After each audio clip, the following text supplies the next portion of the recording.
नमस्कार मित्रांनो, अनेक रहिवासी आणि पर्यटकांनी पुण्यातील ही प्रसिद्ध सारसबाग नक्की पाहिली असेल.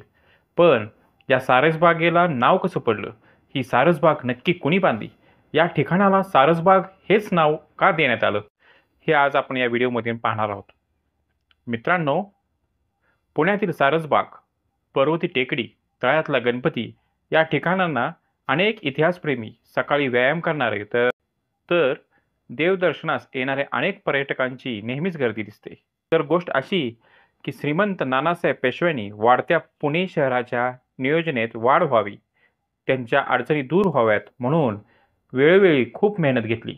त्यांनी इसवी सन 1755ला पर्वतीच्या पायथ्याला आंबील ओढ्यावर दगडी धरण बांधून 25 एकर क्षेत्राचे मोठे तळे बांधले होते आणि आंबील ओढ्याचा प्रवाह बदलला. 17 महिने या तळ्याचे बांधकाम चालू होते.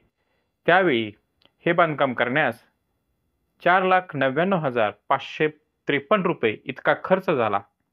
तर बांधलेल्या तळ्यात एक छोटं बेट राखून तिथे एक बाग बांधली. बेटावर निरनिराळ्या प्रकारची झाडे लावून निसर्ग शोभा वाढवण्यात आली. त्यानंतर इसवी सन 1960 नंतर पालिकेने तळ्याच्या जागेवर मातीची भर टाकून स्वच्छता करून बाग तयार केली. तिचे नाव सारस नावाच्या पक्षावरून सारसबाग असे ठेवण्यात आले. या सारसबागेत गणेश मूर्ती संग्रहालय सुद्धा आहे. तर नानासाहेब पेशव्यांनी राखलेल्या सारसबागेच्या बेटावर पुढे त्यांच्या नातवाने म्हणजे श्रीमंत सवाई माधवराव पेशव्यांनी इसवी सन 1784 एक दगडी मंदिर बांधले. तेथे उजव्या सोंडेच्या संगमरवरी गणेशाची स्थापना केली. हे सिद्धिविनायकाचे मंदिर तळ्यात असल्याने त्याचे नाव तळ्यातला गणपती असे रूढ झाले. हिवाळ्यात या गणपतीच्या मूर्तीला स्वेटरसुद्धा प्रदान केला जातो.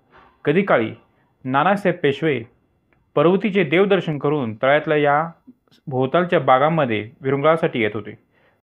मित्रांनो, तुम्हाला ही माहिती कशी वाटली? लाईक करा, शेअर करा, सबस्क्राईब करा. थँक्यू.